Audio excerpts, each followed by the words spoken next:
Hi friends, ஒரு மணி நேரத்தில் உங்கள் முடியெல்லாம் டோட்டலாக நல்லா கருகருன்னு மாறணுமா? இந்த ஹேர் டையில் 2 பொருள் முக்கியமாக ஆட் பண்ணியிருக்கோம். கண்டிப்பாக இந்த ஹேர் டையை ட்ரை பண்ணுங்கள். இந்த ஹேர் டையை நான் ரெடி பண்ணிவிட்டு ஃபுல்லாக என்னுடைய ஹேரில் அப்ளை பண்ணிவிட்டு 1 மணி நேரம் மட்டும்தாங்க தலையில் வச்சுருந்தேன். என்னோடய டோட்டல் ஹேரும் நல்லா கருகருன்னு சேஞ்ச் ஆயிடுச்சு. கண்டிப்பாக வீடியோ ஸ்கிப் பண்ணாமல் பாருங்கள். அப்போ தான் நான் இதில் என்னென்ன இன்க்ரீடியன்ட்லாம் சேர்த்து இந்த ஹேர் டையை நம்ம ப்ரிப்பேர் பண்ணியிருக்கோம். அது மட்டும் இல்லைங்க, இந்த ஹேர் டையை நம்ம எப்படி அப்ளை பண்ணியிருக்கோம் அப்படின்றத நம்ம வீடியோக்குள்ளே போய் டீட்டெயில்டாக பார்க்கலாம். இப்போ பாருங்கள், என்னுடைய ஹேரில் ஃபுல்லாக அப்ளை பண்ணிவிட்டு வாஷ் பண்ணிவிட்டு வந்துட்டேன். என் ஹேர் பாருங்கள் எந்த அளவுக்கு நல்லா பிளாக்காக கருகருன்னு சேஞ்ச் ஆகிருக்கு பாருங்கள். ஃபர்ஸ்ட் டைமே ஒரு அருமையான ரிசல்ட் கிடச்சிருக்கு. கண்டிப்பாக நீங்கள் ட்ரை பண்ணி பாருங்கள். வீடியோ ஸ்கிப் பண்ணாமல் பாருங்கள். அப்போ தான் உங்களுக்கு புரியும் நான் எப்படி ப்ரிப்பேர் பண்ணியிருக்கேன் அப்படின்றது. வாங்க ஃப்ரெண்ட்ஸ், வீடியோக்குள்ளே போகலாம். இப்போ நம்ம ஹேர் டை ரெடி பண்ண போகிறோம். அதுக்கு என்ன எடுத்துருக்கோம் அப்படின்னா, கருவேப்பிலை தாங்க எடுத்துருக்கோம். இந்த மாதிரி ஃப்ரெஷ்ஷான கருவேப்பிலை எடுத்து நல்லா வாஷ் பண்ணிக்கோங்க. இப்போ இதை வந்து நல்லா ஒரு கொத்து அளவுக்கு, அதாவது ஒரு கைப்பிடி அளவுக்கு நம்ம இதை உருவி எடுத்துக்கலாம். இந்த மாதிரி இரும்பு பாத்திரத்தில் கருவேப்பிலையை நம்ம உருவி எடுத்துக்கலாம். இந்த மாதிரி ஒரு முறை ட்ரை பண்ணி பாருங்கள், நல்ல ரிசல்ட் நமக்கு கிடைக்கும். எந்த விதமான சைட் எஃபெக்டும் நமக்கு இருக்காது. எல்லாருமே இந்த ஹேர் டையை பயன்படுத்தலாம். அந்த மாதிரி ஹேர் டை தான் இது. இப்போ நல்லா ஒரு கைப்பிடி அளவுக்கு பாருங்கள், ஒரு கைப்பிடி அளவுக்கு நம்ம இந்த கருவேப்பிலை எடுத்துட்டோம். இப்போ நம்ம இதை நல்லா ஃப்ரை தான் பண்ண போகிறோம். இப்போ நம்ம அடுப்பில் வச்சாச்சு. அடுப்பையும் ஆன் பண்ணி விட்டுடலாம். நீங்கள் இந்த மாதிரி இரும்பு கடாய் எடுத்துக்கிட்டிங்கன்னா ஃப்ரை பண்ணுறதுக்கு ஈஸியாக இருக்கும்.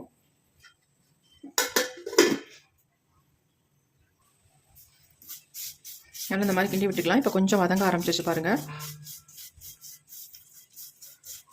கலர் கொஞ்சம் சேஞ்ச் ஆக ஆரம்பிச்சிருச்சு. இப்போ இதில் வந்து ஒரு முக்கியமான ஒரு இன்க்ரீடியன்ட் நம்ம சேர்க்க போகிறோம். இதை மட்டும் நீங்கள் சேர்த்துட்டு இந்த ஹேர் டையை ரெடி பண்ணி பாருங்கள். செம்மையாக ரிசல்ட் கொடுக்கும். என்னென்னா கடுகு தாங்க.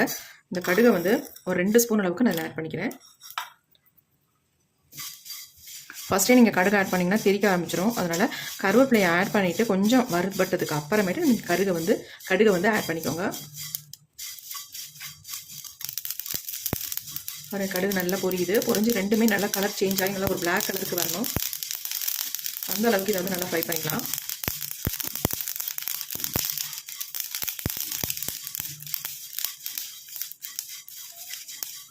நல்லா கடுகு ஃபுல்லாக பொரிஞ்சிருச்சு. கருவேப்பிலையோட கலர் வந்து நல்லா மாறணும். ஃபுல்லாக நல்லா பிளாக் கலருக்கு சேஞ்ச் ஆகணும். அந்த அளவுக்கு இதை நல்லா ஃப்ரை பண்ணிக்கலாம்.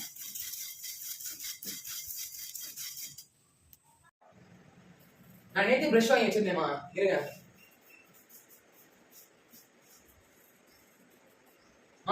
ப்ரஷ் வாங்கிட்டேன். என்னடா ஏடா என்னது பாத்ரூம் கழுவா? ஏன் இல்ல வேற எதுக்கு நீங்க கேட்டீங்க? நான் பண்ணுவேன் கேட்டேன். பரவாயில்ல, இதே வரீங்க. இப்போ பாருங்கள் நல்லா வறுபட்டு வருது. நல்லா கலரும் சேஞ்ச். இப்போ பாருங்கள் நல்லா வந்து கலர் சேஞ்ச் ஆகி வருது. கடைசியாக இதில் என்ன ஆட் பண்ண போகிறோம் அப்படின்னா, நீங்கள் முழு வெந்தயம் கூட ஆட் பண்ணிக்கலாம். அப்படி இல்லைன்னா வெந்தய பொடி இருந்தால், பவுடர் இருந்தால் ஒரு மாதிரி ஒரு ஸ்பூன் அளவுக்கு இதை வந்து ஆட் பண்ணிக்கோங்க. வெந்தய பொடியை அதையும் சேர்த்து நல்லா அந்த மாதிரி கருப்பாக மாறுற அளவுக்கு வறுத்து எடுத்துக்கலாம். ரொம்ப புகையாக இருந்தால் லோ ஃப்ளேமில் வச்சுக்கோங்க. இப்போ பாருங்கள் நல்லா வந்து கருகி வருது. இப்போ நம்ம ஸ்டவ்வை சுவிட்ச் ஆஃப் பண்ணிடலாம். இது நல்லா ஆறட்டும்.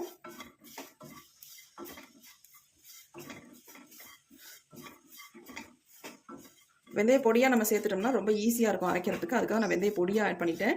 நீங்கள் முழு வெந்தயம் கூட தாராளமாக ஆட் பண்ணிக்கலாம். முழு வெந்தயமாக ஆட் பண்ணும்பொழுது முன்னாடியே நீங்கள் ஆட் பண்ணிக்கோங்க. நான் பொடின்ற வசதி கடைசியாக ஆட் பண்ணி ஃப்ரை பண்ணிக்கிட்டேன்.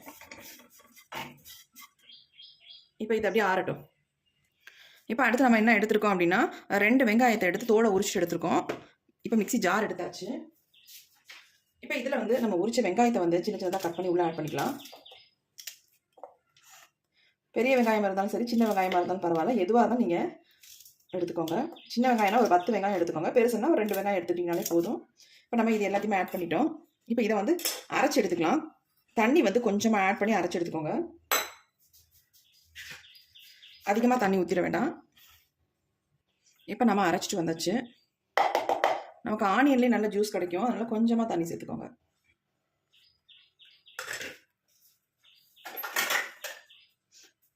இதை வந்து இப்போ நம்ம வடிகட்டி எடுத்துக்கலாம். அப்படியே பயன்படுத்த முடியாதுல்ல, ஒரு மாதிரி சக்கையாக இருக்கும். என்னதான் அரைச்சாலும் நைஸாக நமக்கு வராது.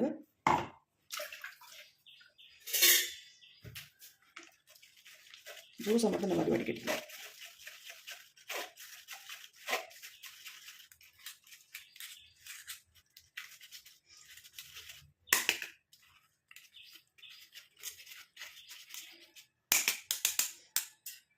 இது நமக்கு தேவையில்லை இந்த சக்கை. பாருங்கள், இந்த அளவுக்கு நமக்கு ஜூஸ் கிடச்சிருக்கு. இது அப்படியே இருக்கட்டும்.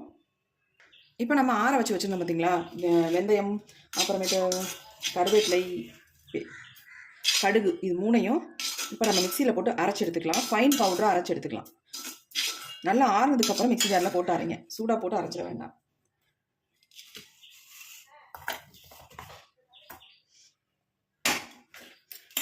இதை நல்லா ஃபைன் பவுடராக நம்ம அரைச்சி எடுத்துகிட்டு வந்துடலாம். இப்போ அரைச்சிட்டு வந்துடலாம். இப்போ நம்ம அரைச்சி எடுத்துகிட்டு வந்தாச்சு. என் கையில் பாருங்கள் எந்த அளவுக்கு நல்லா பிடிச்சிருக்கு அப்படின்ட்டு.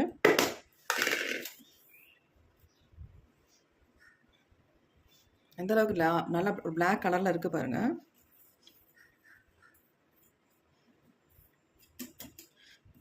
இப்போ இந்த பொடியை வந்து நம்ம என்ன பண்ண போகிறோம் அப்படின்னா, இப்போ நம்ம இந்த மாதிரி ஒரு இரும்பு கடாய் ஒன்று எடுத்துக்கோங்க. கண்டிப்பாக இரும்பு கடாயில் தான் நீங்கள் ப்ரிப்பேர் பண்ணணும். அப்போ தான் நமக்கு ரிசல்ட் நல்லாயிருக்கும்.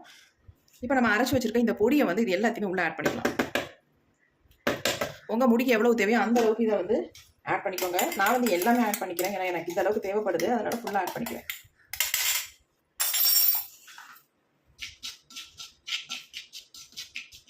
இப்போ இதில் வந்து நம்ம என்ன ஆட் பண்ண போகிறோம் அப்படின்னா, ஆல்ரெடி அரைச்சி வச்சுருக்கோம் பார்த்தீங்களா, வெங்காயத்தோட ஜூஸ் எடுத்து வச்சுருக்கோம்ல, அதை வந்து இதில் ஆட் பண்ணிக்கலாம். தேவைக்கு ஏற்ற மாதிரி நீங்கள் வந்து ஆட் பண்ணிக்கோங்க. எல்லாத்தையும் ஊற்றிட வேண்டாம். ரொம்ப தண்ணியாக போனால் நம்ம ஹேரில் அப்ளை பண்ண முடியாது. அதுக்காக தான் சொல்கிறேன்.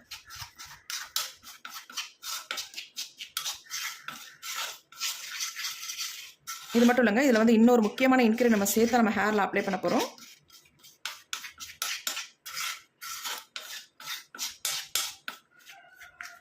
நல்லா மிக்ஸ் பண்ணி விட்டுறணும் இந்த மாதிரி.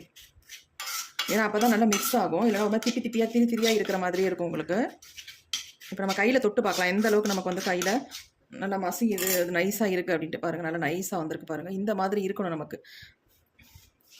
இந்த கையில் கூட நல்லா இந்த மாதிரி மிக்ஸ் பண்ணி விட்டுக்கோங்க.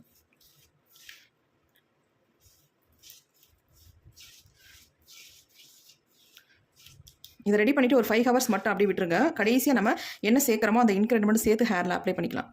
அண்டியை வச்சு மிக்ஸ் பண்ணுறதுக்கு இந்த மாதிரி கையிலேயே நல்லா மிக்ஸ் பண்ணி விட்டுருங்க. என் கை பாருங்கள் எந்த அளவுக்கு நல்லா பிளாக்காக சேஞ்ச் ஆகிருக்கு பாருங்கள். இங்கே பாருங்கள் எப்படி இருக்குன்ட்டு. இப்போயே நமக்கு இந்த அளவுக்கு சேஞ்ச் ஆகிருக்கு. இன்னும் நம்ம ஒரு முக்கியமான இதில் இன்க்ரீடியன்ட் நம்ம இன்னொன்று சேர்த்து நம்ம ஹேரில் அப்ளை பண்ணும்பொழுது ரொம்ப நல்லாவே பிடிக்கும் நம்ம ஹேரில். இப்போ இதை வந்து ஒரு 5 ஹவர்ஸ்க்கு நான் அப்படியே விட்டுறேன். இது இருக்கட்டும் அப்படி. இந்த மாதிரி ஒரு மூடி போட்டு மூடி வச்சிடலாம். 5 மணி நேரம் அப்படியே இருக்கட்டும். நம்ம அப்புறமே எடுத்து ஓப்பன் பண்ணி பார்க்கலாம். இப்போ 5 மணி நேரம் ஆயிடுச்சு. நம்ம எடுத்து ஓப்பன் பண்ணி பார்க்கலாம். பாருங்கள் எந்த அளவுக்கு அப்படியே தான் இருக்குது.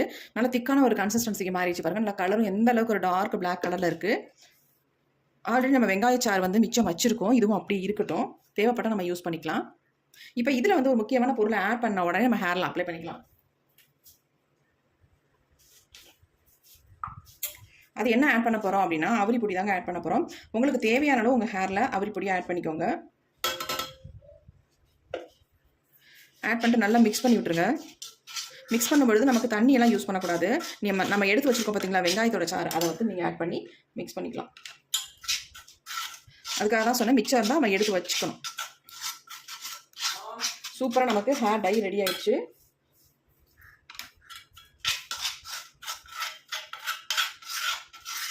நல்லா கலந்து விட்ட மாதிரி நல்லா மிக்ஸ் ஆகுற மாதிரி. இதை நீங்கள் ஆட் பண்ண உடனே நம்ம ஹேரில் அப்ளை பண்ணிக்கலாம்.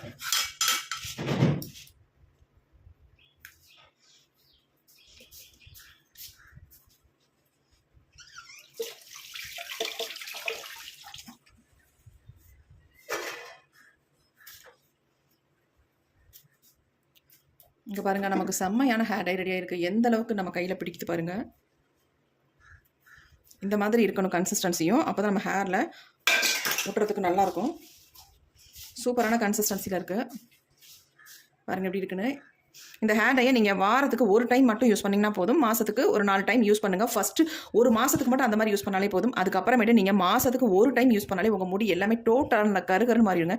அந்தளவுக்கு ஒரு நல்ல எஃபெக்டிவான ஹேர் டை நல்ல யூஸ்ஃபுல்லாக இருக்கும் உங்களுக்கு. கண்டிப்பாக ட்ரை பண்ணி பாருங்கள். இதை யார் வேணாலும் யூஸ் பண்ணால். நீங்கள் அவரிப்படி யூஸ் பண்ணி நிறைய சைட் எஃபெக்ட் வருதுன்னா சொல்கிறீங்க. அந்த மாதிரி உள்ளங்க இந்த மெத்தடில் ட்ரை பண்ணி பாருங்கள்.